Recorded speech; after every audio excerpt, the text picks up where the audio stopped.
बेटा, तो मैं सीधा पॉइंट पे आती हूँ।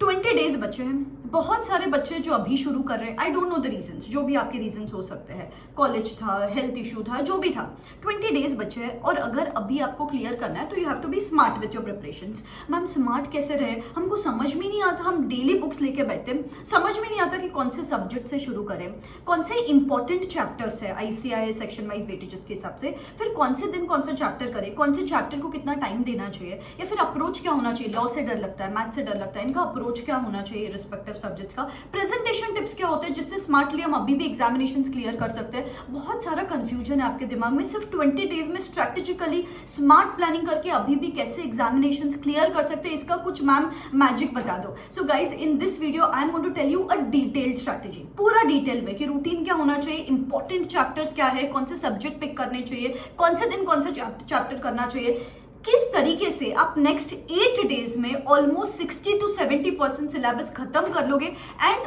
अराउंड 8 डेज बाद आपको इतना कॉन्फिडेंस रहेगा कि इस बार तो एग्जामिनेशंस क्लियर कर ही लेंगे। बस ये 8 डेज में आपको जी जान लगा देनी है, कुछ इधर नहीं देखना, उधर नहीं देखना, सिर्फ आप और आपकी books. If you are ready for this commitment, comment in the comment section below. For the next 8 days I am going to talk CA, walk CA, eat CA and emerge victorious in the upcoming attempt. और ऐसी बहुत सारी videos बेटा time to time, जैसे ICI BOS subject specific webinars conduct करने वाला है from the 28th of this month, जहां पे वो लोग बहुत ही सीक्रेट टिप्स बताने वाले हैं जिससे आपके हर सब्जेक्ट में 15 to 20 मार्क्स बढ़ सकते हैं। वो वेबिनार्स 2-2, 3-3 घंटे के होते हैं। मुझे पता है आप लोग के पास टाइम नहीं होता है, इसलिए I will sit down, note down the crucial pointers for you and I will post the videos on this channel. तो सब्सक्राइब करके रखना और बेल आइकॉन हिट करके रखना। और टाइम टू टाइम आपको मोटिवेट करने के लिए, गाइड करने के लिए वॉइस नोट्स, मोटिवेशनल ब्लॉग्स में मेरे टेलीग्राम हैंडल पे डालती रहती हूँ। टेलीग्राम हैंडल का लिंक भी मैं नीचे डिस्क्रिप्शन बॉक्स में दे रही हूँ। ओके बेटा, तो सबसे पहला इशू आपको ये आता है कि मैम हमको कितने नंबर ऑफ आवर्स पढ़ने चाहिए।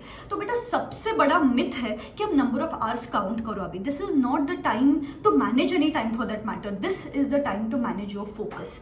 आपको बस फोकस्ड पढ़ाई करनी है और उसके लिए सम डीप वर्क सेशंस निकालने पड़ेंगे। What do I mean by deep work sessions? पूरा टाइम टेबल, इंपॉर्टेंट चैप्टर्स वगैरह बताने वाली हूँ, don't worry. What do I mean by deep work sessions? जब आप पढ़ाई करने को बैठते हो ना, तो आपके पास फोन नहीं होना चाहिए, किसी के साथ चिट चैट नहीं करना चाहिए, सोशल मीडिया नहीं, स्क्रोलिंग नहीं, दिस या दैट नहीं। मैंने अभी रिसेंटली एक वेबिनार कंडक्ट किया था, वहाँ पे बच्चों ने बोला एक एवरेज स्क्रीन टाइम उनका दिन में 5 to 6 आवर्स है। तो बेटा अगर वो 5-6 आवर्स अपने सोशल मीडिया से निकाल लिया और पढ़ाई में इन्वेस्ट करना शुरू कर दिया तो ऑटोमेटिकली आपका आउटपुट बढ़ जाएगा। बेटा सी अपने पास 24 आवर्स है, अभी तक तो आपने कुछ खास पढ़ाई की है नहीं, तो आपके अंदर ना वो एनर्जी स्टोर्ड है अभी।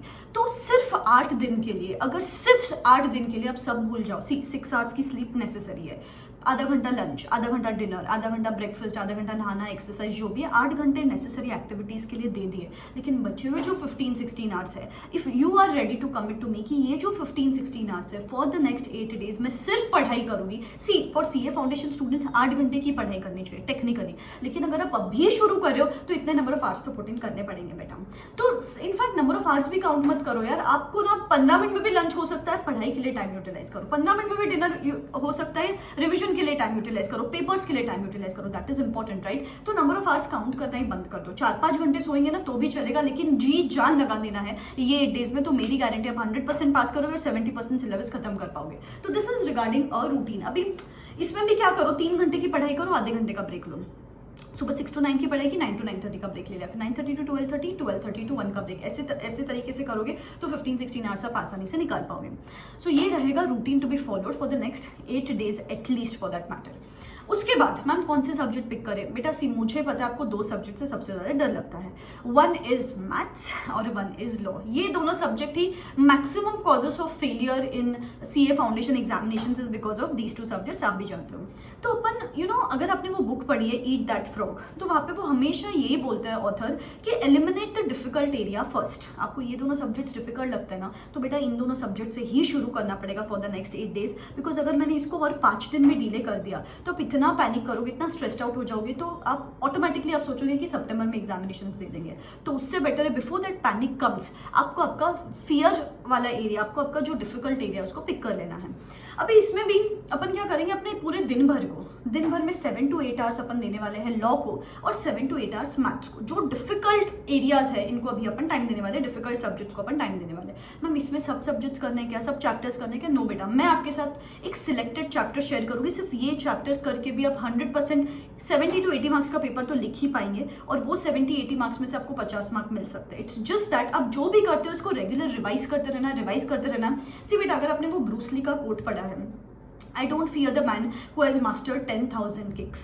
I always fear the man who has mastered one kick 10,000 times. So आपको बस इतना मेक श्योर करना है कि भले ही मैं सिलेक्टेड सिलेबस कर रही हूँ लेकिन इसको मैं रेगुलर बेसिस पे रिवीजन करते रह रही हूँ। तो रूटीन इंपॉर्टेंट है फॉलो करना, डेली रिविजन्स करना इंपॉर्टेंट है। ये जो फियर वाले आपके सब्जेक्ट्स हैं इनको अभी उठाना इंपॉर्टेंट है। तो मैम कौन से चैप्टर्स करेंगे, चलो मैं आपको बताती हूँ। तो बेटा जैसे कि सपोज आपने 25th से शुरू किया, ये जो टाइम टेबल है मैं टेलीग्राम हैंडल पे डाल दूंगी PDF, आपको यहाँ पे कुछ लिखने की जरूरत नहीं है। तो 25th को जो आप 7 to 8 आवर्स मैथ्स को दे रहे हो, 7 to 8 आवर्स लॉ को दे रहे हो। सो 25th और 26th अपन कंपनीज एक्ट करेंगे। क्यों कंपनीज एक्ट से मैं शुरू कर रही हूँ? बिकॉज पहले बेटा मोमेंटम बनाना जरूरी है। मोमेंटम बढ़ाने के लिए कोई इजी चैप्टर, तो companies act is comparatively easier as compare to the other chapters. मैं आपको कॉन्ट्रैक्ट एक्ट से शुरू करने बोलूंगी तो वहीं पे आपकी टाइट फिश हो जाएगी। So will start of with companies act 25th and 26th जो half part of the day है। फिर 27th और 28th को अपन पार्टनरशिप कर लेंगे half part of the day में। 29th और 30th सोगा सेल ऑफ गुड्स एक्ट करेंगे। तो ये 3 जो एक्ट्स हैं इसमें से मिनिमम 40 to 45 मार्क्स का तो पेपर मिनिमम आता है, 50 मार्क बोलूंगी मैं फॉर दैट मैटर। तो ये आपको यहाँ पे बहुत अच्छे से कर लेना है 30th तक। फिर उसके बाद 1st, 2nd, 3rd जो 3 दिन बचते हैं उसमें सिर्फ कॉन्ट्रैक्ट करेंगे। 8 hours into 3 days, around 25 hours for contract act. बहुत अच्छे से कर सकते हो, आसानी से हो सकता है। तो इस तरीके से अपन ये 4 चैप्टर्स पे भी फोकस करने वाले। I know there are 7 chapters, लेकिन अभी फिलहाल अपन यही 4 चैप्टर्स पे फोकस करने वाले हैं। So this is to be done till 3rd। बेटा अभी ना मैंने काफी सारे बच्चों से पूछा है कि I am thinking to conduct a 5-day challenge for law for CA foundation students, जहाँ पे मैं आपको chapter wise test series provide करूंगी जिसको मैं चेक करके दूंगी आपको। उसके साथ साथ डेली टारगेट्स दिए जाएंगे, how to approach a particular chapter, कुछ निमोनिक्स, कुछ इंपॉर्टेंट क्वेश्चंस, सब कुछ देने का एक कुछ 499 या 599। मैं am thinking to launch a course like this only if you are interested. If you are interested मुझे कॉमेंट सेक्शन में जरूर बताना, so that we can come up with something like that, so that आपको evaluate करके आपको precise गलतियां समझ जाए। और जब आपके सामने होता है कि ये टेस्ट देना है, मैम मॉनिटर करने वाले हैं, मैम चेक करके देने वाले हैं, तो ऑटोमेटिकली आप पढ़ते भी हो, because you need some kind of emergency before you right now, right. So I am thinking to come up with a course like this just for law at least. अगर आप इंटरेस्टेड हो तो मुझे कमेंट सेक्शन में comment करके बताना, जिसमें I think virtual library वगैरह भी मैं इंट्रोड्यूस करने का सोच रही हूँ, जहाँ पे आप सब एक साथ बैठ के पढ़ाई कर सकते हो। तो मुझे 100% बताना, बिकॉज मुझे भी काफी सारा बैक एंड जॉब देखना पड़ेगा यहाँ पे। So do let me know, ठीक है। ये हो गया 3rd तक। साइड बाय साइड जो मैथ्स करने वाले हैं उसका मैं आपको बताती हूँ। 25th we are going to do ratio proportion. 26th and 27th time value of money, ये एक चैप्टर में से 15 मार्क का आता है, इसको बहुत अच्छे से करना है आपको 26th एंड 27th। फिर 28th permutation and combination, 29th APGP and 30th sets वाला चैप्टर। तो मैथ्स के जो इंपॉर्टेंट चैप्टर्स है वो यहाँ पे कर लिया आपने 30th तक। सिर्फ इतने चैप्टर्स करोगे तो भी you are good to go, ठीक है। फिर उसके बाद 1st, 2nd और 3rd we are going to do measures of central tendency and dispersion, correlation, regression, statistical description of data. ये इंपॉर्टेंट चैप्टर्स है स्टैटिस्टिक्स के। 3rd तक सिर्फ ये सिलेक्टेड चैप्टर्स ऑफ मैथ्स, सिर्फ ये सिलेक्टेड चैप्टर्स ऑफ स्टैटिस्टिक्स, सिर्फ ये सिलेक्टेड चैप्टर्स ऑफ लॉ कर लिए बेटा। जो कॉन्फिडेंट फील करोगे आप, that is going to be just amazing. और जो 4th का दिन है उसमें छोटे छोटे एरियाज पिक करेंगे। एक होगा एलआर को 4-5 घंटे में निपटा दो। फिर उसके बाद रहेगा निगोशिएबल इंस्ट्रूमेंट्स एक्ट, उसको एक 4-5 आवर्स में निपटा दो, कोई भी 1 शॉट वगैरह देख के निपटा सकते हो। 2 से 3 घंटे for LLP and 1-2 hours for Indian regulatory framework. इस तरीके से छोटे छोटे एरियाज को फटाफट एक दिन में अपन निपटा लेंगे 4th को। तो बेटा 4th तक ये दोनों सब्जेक्ट्स आपके आसानी से हो गए, प्रोवाइडेड आप 8 डेज में सब कुछ भूल के सिर्फ पढ़ाई करने के लिए रेडी हो। तुम मैम समझ गया कि ये चैप्टर्स करने हैं। और 5th के बाद ऑटोमेटिकली गाइस इकोनॉमिक्स और अकाउंट्स कर सकते हो, बिकॉज कंपैरेटिवली वो दोनों सब्जेक्ट्स आपको इजी लगते हैं। दैट्स व्हाई मैंने अभी आपको इकोनॉमिक्स और अकाउंट्स करने नहीं बोला। और अकाउंट्स एनीवेज 15th को पेपर है, तो जितना डिले करोगे उतना मेमोरी में आपको रिटेन रहेगा। यहाँ पे डेली रिविजन्स करते रहना है, सो दैट आपको चीजें याद रहे। अभी मैम इनको पढ़ना कैसे है? आपने तो बोल दिया मैथ्स और लॉ पढ़ो, पढ़ना कैसे? सबसे पहले अगर मैं आपको रिसोर्स बताऊं, गाइस पूरा डिटेल में बता रही हूँ, ठीक है, brick by brick everything.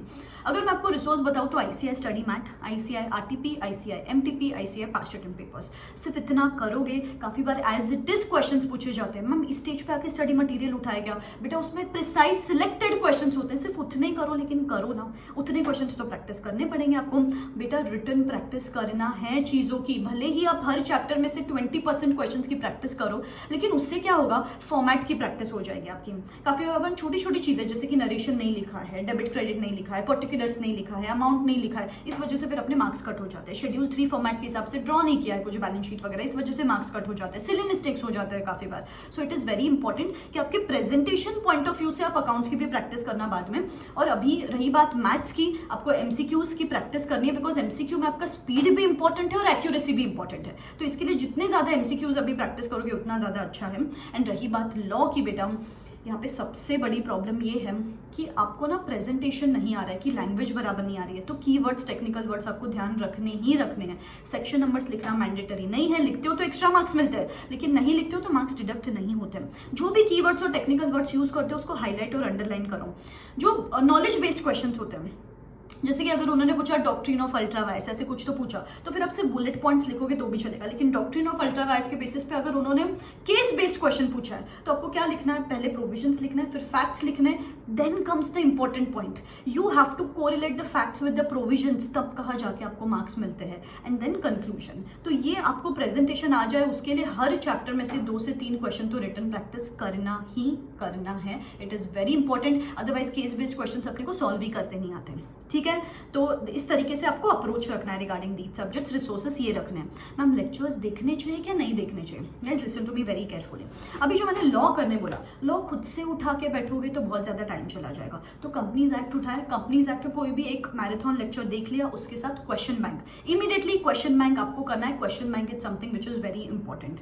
Maths का कोई चैप्टर उठा के बैठे हो, अगर आपको कॉन्सेप्चुअल अंडरस्टैंडिंग नहीं है तो उस पर्टिकुलर चैप्टर का आप लेक्चर देख सकते हो। बचे हुए चैप्टर्स का रिटन प्रैक्टिस इज मैंडेटरी, यहाँ पे प्रैक्टिस ज्यादा इंपॉर्टेंट है। लॉ में लेक्चर देखने क्यों बोलती हूँ, क्योंकि that speeds up the process, ठीक है। अदरवाइज मैथ्स में तो रिटन प्रैक्टिस ज्यादा इंपॉर्टेंट है। रही बात गाइस, मैंने आपको लास्ट में एक दिन में LR नेगोशिएबल, IRF, LLP करने बोला, इनके तो सिर्फ 1 शॉट्स देखो। 1 शॉट्स देख के फटाफट निपटाओ, बिकॉज इसमें से इजी है। अननेसेसरी ज्यादा टाइम स्पेंड करोगे तो भी उतने ही मार्क्स का आने वाला है, तो अननेसेसरी ज्यादा टाइम वहाँ पे स्पेंड मत करो।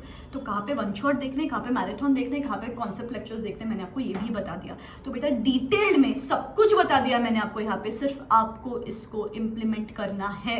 अगर आपने ये फॉलो कर लिया 3rd या 4th तक, उसके बाद मैं आपको अकाउंट्स और इकोनॉमिक्स का भी बताऊंगी। चैनल को सब्सक्राइब करके रखना, बस आपको पढ़ना है। अगर आपको सच्ची में it takes lots of effort यहाँ पे कि आपको कैसे पूरा स्ट्रैटेजिकली ड्राफ्ट करके बताया। तो अगर आपको वीडियो अच्छा लगा तो like it, share it with your friends जिन्होंने अभी तक पढ़ाई शुरू नहीं की है।